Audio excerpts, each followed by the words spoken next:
Hey, what's up, guys? This is Benny Ricciardi with rotocurve.com, and I'm here with our Benny's Bats section for Tuesday, May 10th. We got a large 15-game slate on tap today.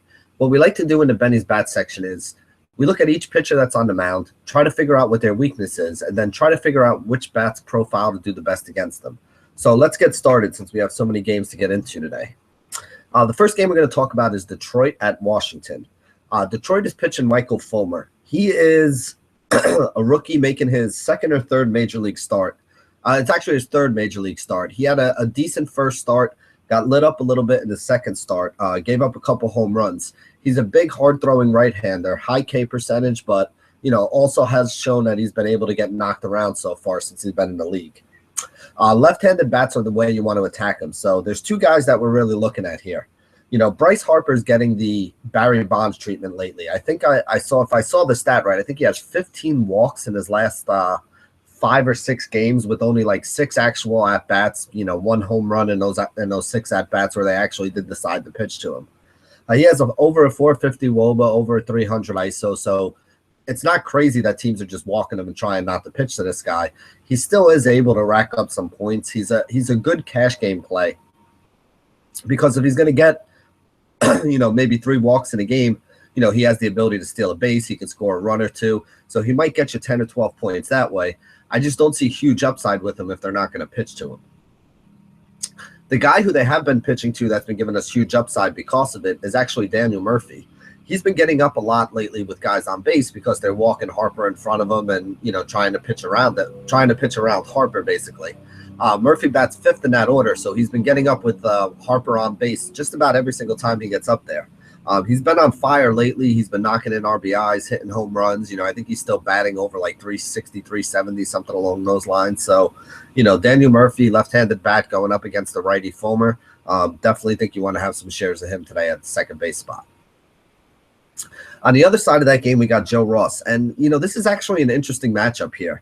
Ross is basically lights out to right-handed batters, and this Detroit lineup is basically filled with right-handed bats. I think the only lefty they have is Anthony Gose, and, he's not really anything spectacular. You look at all these guys on Detroit, though, they do actually hit right-handed pitching pretty well. Miggy, J.D., Nick Castellanos, Ian Kinsler, even Justin Upton.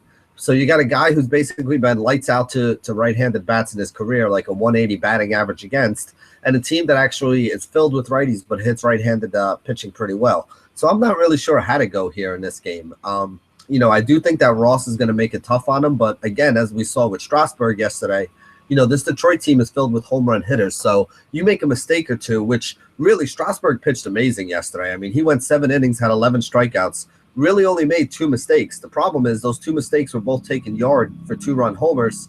Next thing you know, he's down 4-0 and, in danger of losing a game. So, like I said, I don't know if I'm really looking to take a lot of these Detroit bats today. I think they got a tough matchup against Ross, but I don't know if I really want to take Ross either because this is such a good offense. Next game we can talk about, we got Kansas City going up against the New York Yankees, and Masahiro Tanaka is on the mound for the Yankees. Tanaka's been really good this year. He's going about 6 or 7 innings a start. Hasn't given up more than 2 runs in any start that he's had so far this year. His whip is sitting at .92, 35 strikeouts in 39 innings. So, left-handed bats hit him a little bit better than right-handers do. Right-handers are hitting about 200 against them. Lefties are hitting about 220. So neither one of them is really all that good. The thing about Tanaka, though, is he doesn't give up a lot of base runners, but he has been prone to getting tagged for a home run here or there. So if you're going to use anybody on this Kansas City team, I think you want to use guys that can give you like a one-off home run. You don't want to stack this team up. You don't want a ton of exposure to it. But you do want to look at some of these home run hitters, especially some of these lefties with the short porch at Yankee Stadium in right field. A guy like Eric Hosmer, maybe a guy like Alex Gordon. I'm not using Kendrys Morales. I mean, he has not hit at all this year. I know the numbers show that he could be pretty good against right-handed pitching, but, he's somebody that's not really on my radar right now. But guys like Hosmer and Gordon, I think you can look their way. I think one of these guys may be able to get a home run today if they're the one who does tag Tanaka. But I don't expect Tanaka to get lit up, so I wouldn't be looking to have a lot of exposure to Kansas City. On the other side of this game, we got Chris Medlin, and Medlin's had 5 starts this year. 3 of them have been decent. None of them have been great. 2 of them have been absolutely horrendous, where he got lit up for like 5, 6, 7 runs in, 5 or 6 innings. Right-handed bats actually have a higher average against them. Left-handed bats are hitting 230, versus him over the last 3 years. Right-handed bats are a little bit higher. Now, the Yankees do have a ton of left-handed bats in this order, so I'm not really sure. Medlin had been a guy who's been giving it up to left-handed bats earlier in his career, but he's been tougher on him lately. I mean, Brian McCann hitting in the 3-hole now with all the injuries the Yankees have is probably somebody you want to look at.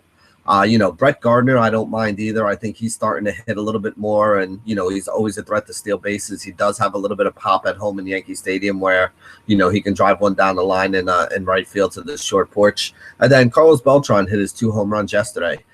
Mark Teixeira is the one guy who's probably noticeably absent from the list here, even though he does have some pretty decent numbers. He just hasn't been hitting the ball all that well lately. So, based on the numbers, yeah, he's a guy that stands out. But, based on the eye test and what I've seen, he doesn't look right at the plate. So I'm looking elsewhere at first base on a, large slate like this where we have a lot of other options. Next game we can talk about, we got Milwaukee Brewers going up against the Miami Marlins. You got Davies on the mound for the Brewers, and he is not a good pitcher. Miami, he's already faced Miami, and they tagged him already for 4 runs, 6 hits, and 3 walks in 5 innings pitched the last time these two teams faced. And this was only like a week or 2 ago. Teams usually do better the second time around after they see a pitcher because they know what to expect, what he throws, what his patterns are. So I actually expect this Marlins team to put up a couple runs here. Derek Dietrich is probably one of my favorite plays. He's still pretty cheap, second base eligible on most sites, third base on some others. 382 WOBA, 242 ISO against right-handed pitching. He does have some power to take a weak right-handed pitcher yard. He does wind up racking up hits, and yesterday he was leading off. So if we find him in the leadoff spot again here today, I think it's a pretty good spot here for Dietrich. Giancarlo Stanton, 381 WOBA, 301 ISO, even in righty-on-righty matchups. Just an absolute ridiculous amount of power. I mean, this guy's hitting like laser beam home runs, and I think he has 7 of them in his last 13 games. So obviously he's seeing the ball well, and he's hitting it well now. I think he's somebody else we can look at. And then Christian Yelich doesn't have a ton of power, but 370 WOBA, 151 ISO. He's a very solid hitter hitting out of the 3-hole for them. If you're stacking up, you got guys like Dietrich, Yelich, and Stanton are definitely in there. And then lately, Justin Bour has been hitting in the 5 spot for them. 358 WOBA, 245 ISO score. So a lot of power out of him from that first base spot. And he is pretty cheap. So like I said, I do like the stack of Miami. You throw Prado in there. You got the top 5 guys in the order. I do think they're going to be able to put up some runs here today against Davies from Milwaukee. On the other side of this game, we got Adam Conley, the lefty, pitching for Miami, and he was lights out in his last start. He has a 3.06 ERA this year, a 1.11 whip, and 34 strikeouts in 32 innings. So he's been very, very good.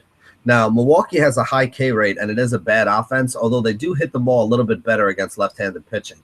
The one guy that you really got to be aware of is Ryan Braun, 418 WOBA, 261 ISO score. Very, very good hitter and an even better hitter against left-handed pitching. So I think that Braun is the one guy that I do want to have some exposure to today on this Milwaukee team.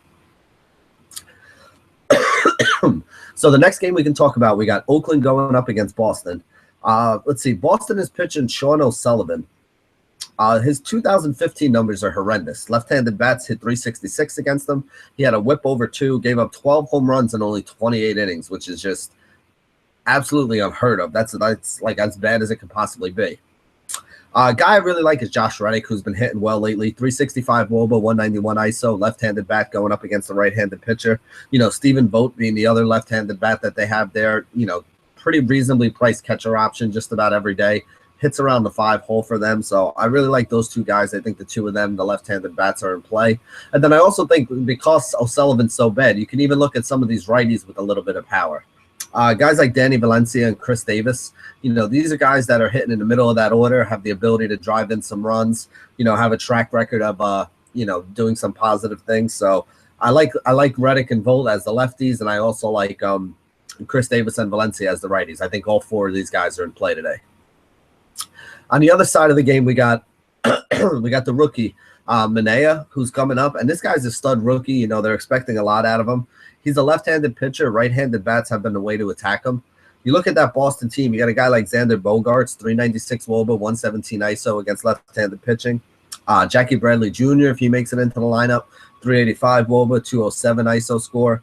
Guys like Hanley Ramirez, Dustin Pedroia, two other right-handed bats who should do well against the lefty here. They've been showing a little bit of power lately. This Boston team has been putting up a lot of runs, so I wouldn't doubt if they get to Manaea here today. Next game we can talk about, we got Philadelphia going up against Atlanta.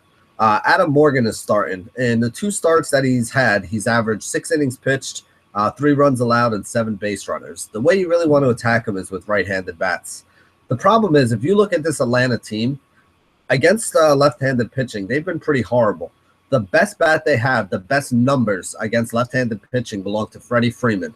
And he only has a 322 WOBA and a 117 ISO score. This team does not hit home runs. They do not score runs. They do not link hits together. The strikeout rate is somewhat high as well. So even though Adam Morgan's not an absolute stud, he's close to near minimum price. And I got to be honest, he's actually kind of viable today. This Atlanta offense has been that bad. So if you wanted to roll him out there, I wouldn't be completely opposed to it in a tournament. I'm definitely not doing it in cash. But if you want to take a couple guys against them, I really don't have any that are standing out. Maybe you can look at a guy like Adonis Garcia. Do you want to go Freeman in a lefty-lefty matchup? I think there's much better spots with 15 games today. I try, but I just can't find any Atlanta bats that really make a lot of sense to me. Like I said, Garcia is probably my favorite. I guess Freeman is always in play if you look at it that way, but, definitely not a spot that I plan on having a lot of exposure to. On the other side of this game, we got Matt Whistler, who last year was horrible. He's actually been okay for some of his starts this year. Last year, left-handed bats hit over 300 against them with more home runs. So guys like Odubel Herrera, Ryan Howard may make a little bit of sense to roll out here. Also really like Maikel Franco. He's somebody that I think works against right or left-handed pitching. He's got pretty solid numbers. So if I'm taking any pieces of the Philadelphia offense, those are probably the guys that I'm looking at. Next game is Pittsburgh at Cincinnati. We got Juan Nicasio pitching, and Nicasio's actually been very good. His one problem is he's been giving up a few too many walks, which has always been a problem for him, but it appears like his strikeout numbers are up this year. He does get a negative park switch going to Cincinnati. The Great American Ballpark is a little bit of a bandbox. A lot of home runs get hit out of there, so I don't think it's the greatest spot in the world for Nicasio. 2 guys that I am looking at, though, left-handed bats. Joey Votto, 408 WOBA, 224 ISO. Definitely somebody that's in play, best hitter on the Reds by far, one of the most solid hitters in the league, very consistent, really solid cash game option if you want to roll him out there. A guy that I think has some upside for a tournament is Billy Hamilton. You get that left-handed bat in there with the stolen base upside. If he's back hitting in the 2-hole today against the right-handed pitcher, I think he's a sneaky option to look at too. His price is like $3,400 to $3,600, somewhere in that range on almost a daily basis. If you can get a guy in that price range that can, get on base, steal, and score a run, that's going to give you 10 points, which at $3,500 is basically 3x value. As we saw last time, he can steal second and third on the same play and then come home and score. He winds up with like 16 or 18 points just out of one at bat. So, Billy Hamilton, definitely somebody I want to have a little bit of exposure to here. On the other side of this game, we probably have one of the biggest gas cans in all of MLB with Alfredo Simon pitching. He could possibly be the worst starting pitcher in Major League Baseball. He's definitely in the discussion for it. So I do think you want to target bats against them. I like this Pittsburgh team. They got a lot of good bats in this team. McCutchen, Jaso, Sterling Marte, Gregory Polanco. And then one guy who's flying under the radar that I think people keep forgetting about. You got Jung Ho Kang, 359 WOBA, 178 ISO score, and he's back from injury now. I think it was only his 2nd or 3rd game back. Shortstop eligible, about $4,000, does hit right-handed pitching pretty well. Again, Simon is not a good pitcher at all whatsoever, so I do think you can look Kang's way here. I think he's still going a little low owned because people aren't, already back. So, like I said, going a little bit lower owned than you probably would normally expect them to. Next game, we have Chicago White Sox against the Texas Rangers. Derek Holland, the lefty on the mound, right-handed bats, higher average, more home runs against him as expected.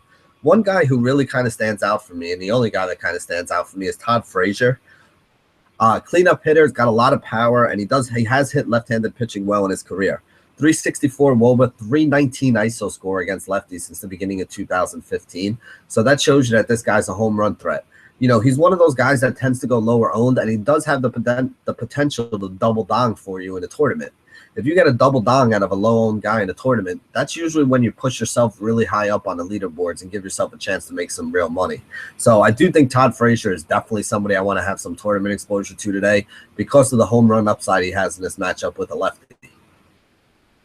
On the other side of this game, we got Carlos Rodon, and I think this is actually a really good spot for him. In 2015, left-handed bats hit 194 against them. This year already, they're only hitting 176.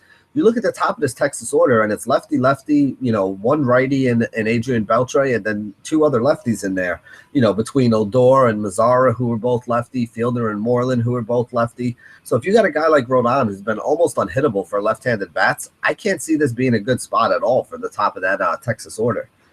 These two teams did play last week. Rodon went 6.2 innings, only gave up 2 hits, 2 runs, 2 walks, and had 7 strikeouts. His price is still pretty reasonably priced in like that low 7K range on DraftKings.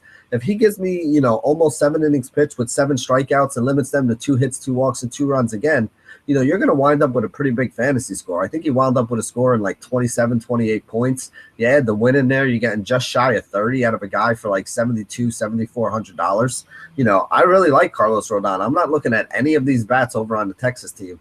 If you wanted anybody, you'd probably go with the right-hander. So maybe a guy like Adrian Beltre, but it's not like he's been tearing the cover off the ball lately. So, I think this is a really good spot for Rodon, and I think he's definitely a guy that, makes a lot of sense as an SP2 that you pair up with whichever stud you like over on DraftKings. Next game we can talk about, speaking of stud pitchers on the mound, San Diego going up against the Chicago Cubs. This game got rained out yesterday, so John Lester's going to be on the mound today. Right-handed bats did better against them last year, but they only hit 237 with a 112 whip. Lefties were even worse than that. Gave up 12 home runs in 158 innings to right-handed bats, so one every 13 innings or something like that. So, Lester is a very good pitcher, and he's going up against a really crappy offense, to be honest with you. There's really only 2 guys on the San Diego team that scare me even a little bit, and it's because they do both hit left-handed pitching well. You got Matt Kemp with a 365 WOBA, ISO over 200. He's obviously the best bat that they have. Will Myers hitting behind him also has a WOBA over 360 or right around 360, although he doesn't have the same power, so his ISO score is much lower. Those are basically the only guys that you could look at there. They do have a very righty-dominant lineup, so it's not like the easiest thing for Lester to navigate, but I think Lester's really good. I think the San Diego team's really bad, so I still expect Lester to have a pretty good game today. On the other side, we got Colin Rea pitching for San Diego, and right-handed bats have actually been the ones that done better against him with a higher average. He's been a little bit tough on lefties, but again, it's a limited sample size. The guy hasn't had that many innings up in the majors. I think it does point out that this might be a really good spot for Chris Bryant, though.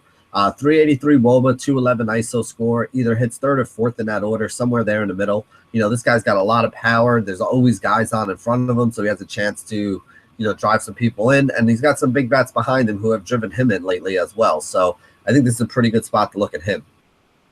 Anthony Rizzo, 401 WOBA, 284 ISO against right-handed pitching. Big lefty bat that they have there. Tommy La Stella, another nice, cheap left-handed bat option, 391 WOBA, 217 ISO.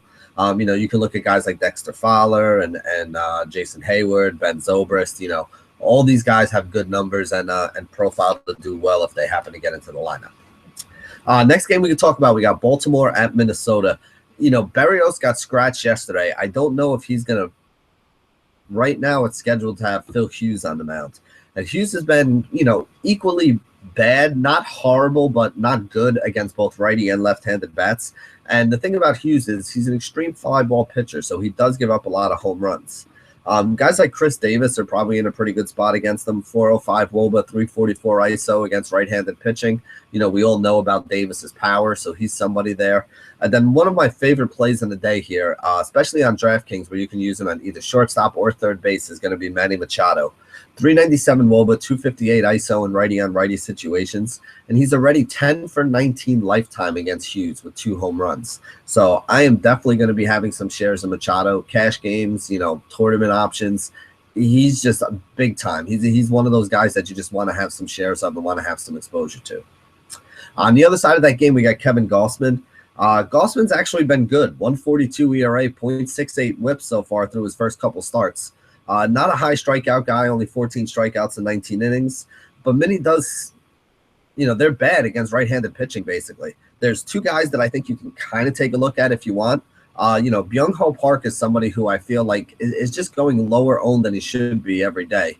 Righty on righty matchups, 389 WOBA, 329 ISO score so far, and a little bit less than 100 at bats. So, even in the righty on righty situation, this is a guy that can actually hit the ball. Hughes on the other side. Oh, we talked about Hughes already. Let's see. Cleveland at Houston is the next game we can talk about. Got Trevor Bauer. It's a high K percentage for Trevor Bauer, but he also gives up a lot of fly balls. And this game is in Houston, which is a place where fly balls tend to fly out of the park. So could be a little bit of a problem for him here. The upside, though, is that left-handed bats are usually the ones that tend to get to him, and there really aren't a ton of left-handed bats on this Houston team. I mean, you got Colby Rasmus, who hits up towards the top of the order, and then the only other lefties they have hit towards the bottom. Guys like Preston Tucker and Jason Castro, Luis Valbuena, those kind of left-handed bats that are hitting at the bottom, and those aren't guys that I really love here. I guess if I'm doing anything against Bauer here, he's another one of those pitchers kind of like Tanaka where you're kind of looking for a one-off home run. So you're not going to stack up this team here or this game. You're looking to pick out which one of these guys you think could be the one guy that does hit the home run off him. Because like we said, he throws hard, but he also throws a straight fastball that if anybody turns around on it, he tends to give up a decent amount of home runs. So, Altuve probably the best option because, second base is a little bit weak. Again, he's got like 8 or 9 home runs already to start the year. The guy's like 5'5", but he's just smashing the ball. If you're looking for a shortstop, maybe Correa is the guy you think can give you that one-off home run. George Springer's got a little bit of power. Again, none of these guys are really great in righty-on-righty situations, though. Correa has the best numbers. Altuve's been the guy that's hot. Springer, I'm not going to be paying up for him today. But, again, if you're going to attack Bauer, I think that's the way you want to try to do it. On the other side, we got Chris Davinsky up there. And he's basically a converted relief pitcher, but the guy does have some talent. He's actually been really good in the starts that he's had this year. Left-handed bats are the way you want to go against them. So Jason Kipnis, a guy that stands out, 384 WOBA, 164 ISO. Normally I would say Michael Brantley as well, 376 WOBA, 172 ISO, but he hasn't really been all that great to start the year there. Brantley's kind of struggling a little bit, and that could be a problem. So, Kipnis is probably the one guy that profiles to do well and somebody who I'll have some exposure to. Now, the next game is going to be the one that I think everybody's going to want to talk about. Arizona going up against Colorado. You got Ruby De La Rosa pitching for Arizona. Left-handed bats last year, 315 against them. Had a whip of 1.75 and bashed out 20 home runs and 87 innings worth of work. You got guys like Cargo, Para, Blackman. Cargo, 411 WOBA, 305 ISO, 410 lifetime against them with a home run.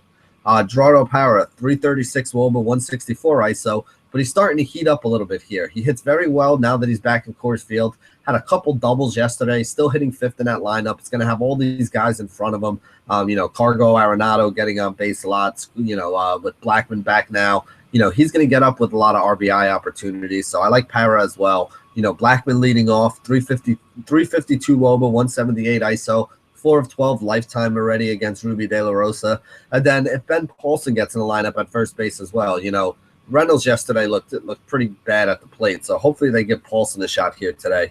340 WOBA, 190 ISO score. He's somebody else that I think could provide some cheap value for you if he makes his way into the lineup.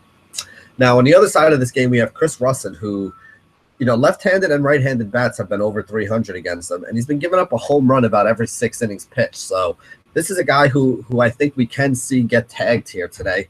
Arizona is one of those teams that I like to put up a lot of runs today. I think they're going to be, one of the highest scoring games. I think Vegas agrees with me on that. I definitely think you can have some shares of this Arizona team. I do think it's going to be a popular stack, but I still think it's one that you should look at. You got Gene Segura leading off, had a home run yesterday. He has home run upside, can steal a base, can rack up a couple hits for you.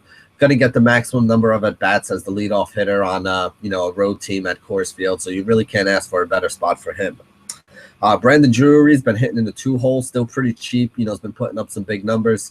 Definitely in a good spot in front of Paul Goldschmidt. He's going to see a lot of pitches to hit. So he's somebody else I'd look at. Goldie, 442 WOBA, 245 ISO score. He's already 3 of 7 lifetime against Chris Russin, and he absolutely owns left-handed pitching. So I really like this spot. If they decide to pitch to him, he's going to do some damage today. And then the other guy I want to talk about is, Wellington Castillo. 389 WOBA, 304 ISO against left-handed pitching. This guy has huge home run upside, is in a great hitter's park, and hits behind all those guys that get on base a lot. So I think Castillo is another guy that I would definitely make sure I included in my stack. I love Arizona's stack today. I think you can stack those guys up. The problem that you have, they got the Coors Field bump. I think Segura is like 5,000. Goldie's like 55. I think even Wellington Castillo is like 47 or 4,800. So you're definitely paying up for some of these guys, but at the same point in time, if they're the highest scoring offense, it really doesn't matter if you pay up for them. You're going to wind up with a lot of points if you find one or two punt plays to make, to make the pitching fit in and work and, everything else fit together. Next game we can talk about St. Louis Cardinals at the Los Angeles Angels of Anaheim.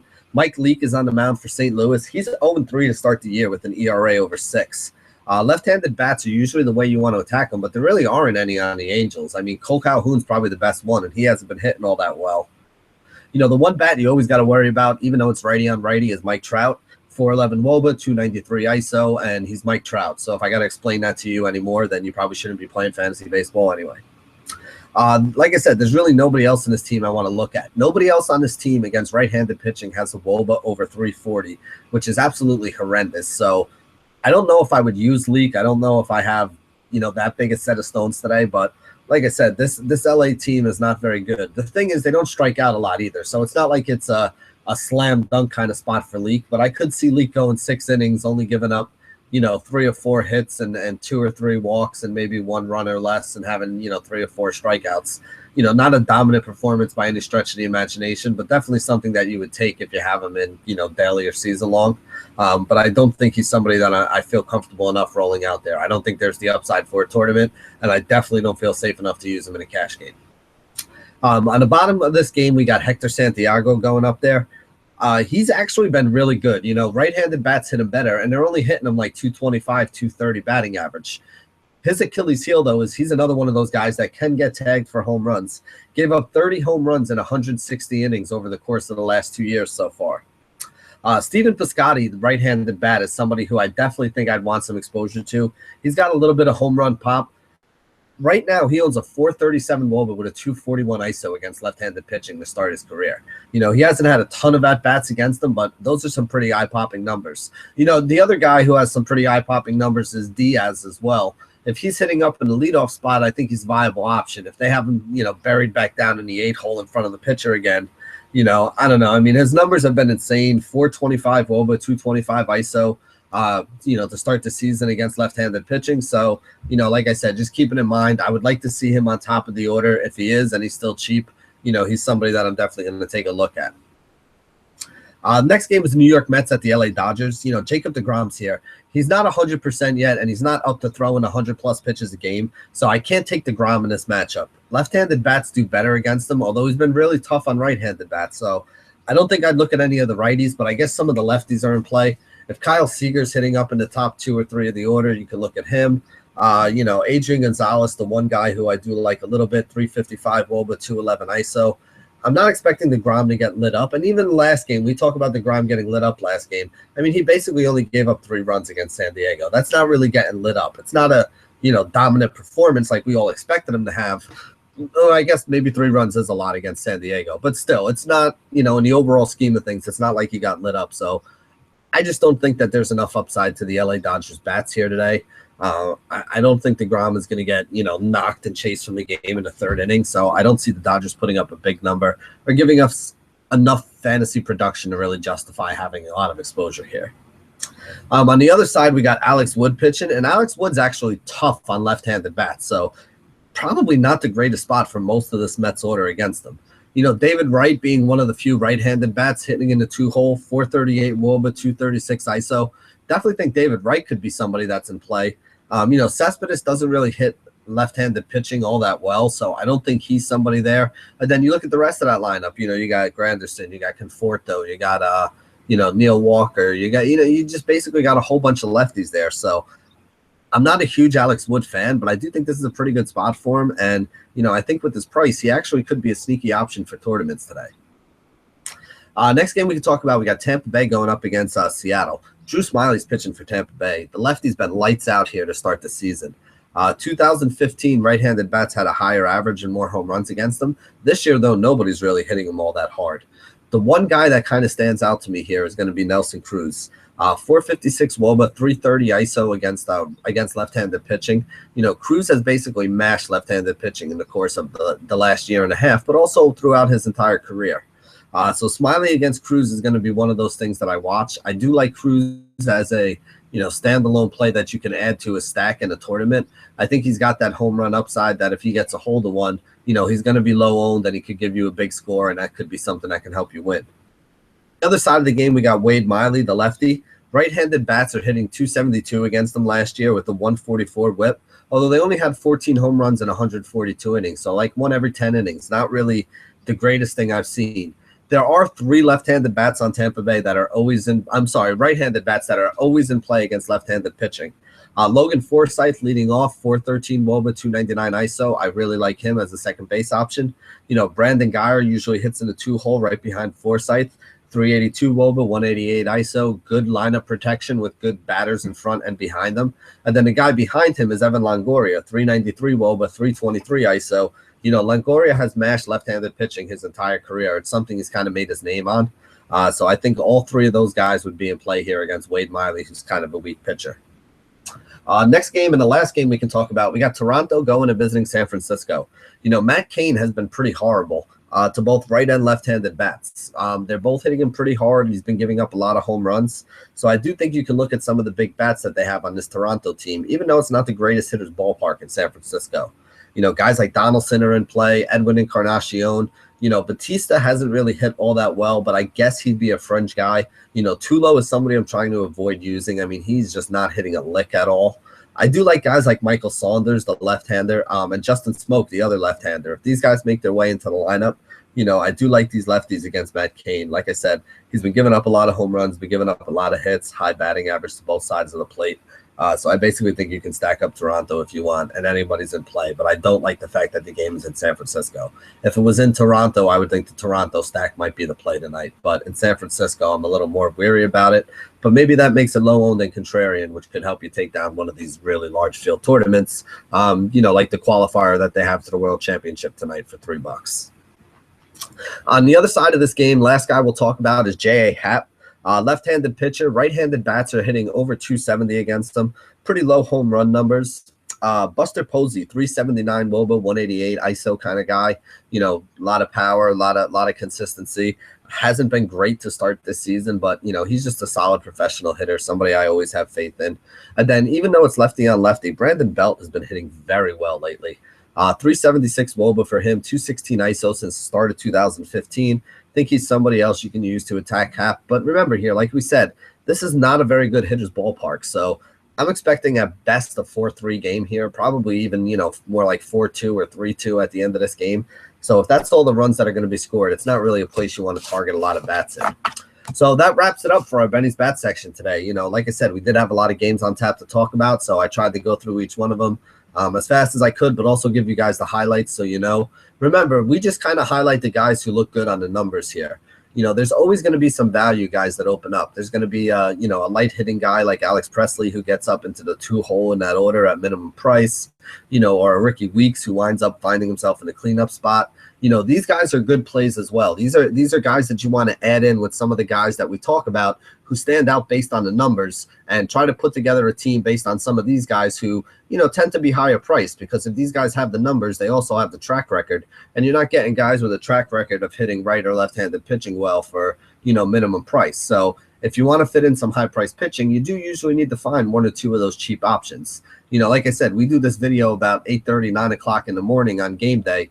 We have no idea what the lineups look like. The lineups don't come out until about an hour or 2 before lineups lock. So, take the information that we give you here, use it to make your short list, add a few of those guys into it that are in good spots. And if you're putting your teams together like that, you should be doing pretty well in the 50-50s lately, because I know that, I have and Josh has as well by, following a lot of the same information that we give you here. A lot of people always say, do you play the plays that you talk about? And I try to play, you guys can hear the guys that I'm excited about, like a Manny Machado today.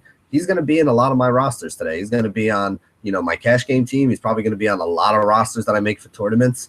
The guys that you hear me say, this guy's in a great spot, or I love this guy today, those are the guys that I'm kind of building around. I wish I could use all of the guys that I mentioned here, but remember, I play with the same salary cap that you guys do. So, if you like all these studs here, you got to figure out which ones you really want to put in there. I usually start with 2 or 3 of the studs that I think I can't live without today, and then try to fill out the rest of it with with guys depending on how the slate is, and depending on where the value is and whether or not I like it. So a couple people had asked me questions on Twitter about how to use the Benny's Bat section. That's how I use it when I make my lineups. I mean, I basically listen to myself go through this all again while I'm making lineups to make sure I didn't forget anybody. And like I said, I start with the 2 or 3 studs I like the most, and then try to make everything else work around it. So thank you guys for joining us here at rotocurve.com for the Benny's Bat section. And as always, stay classy, DFS.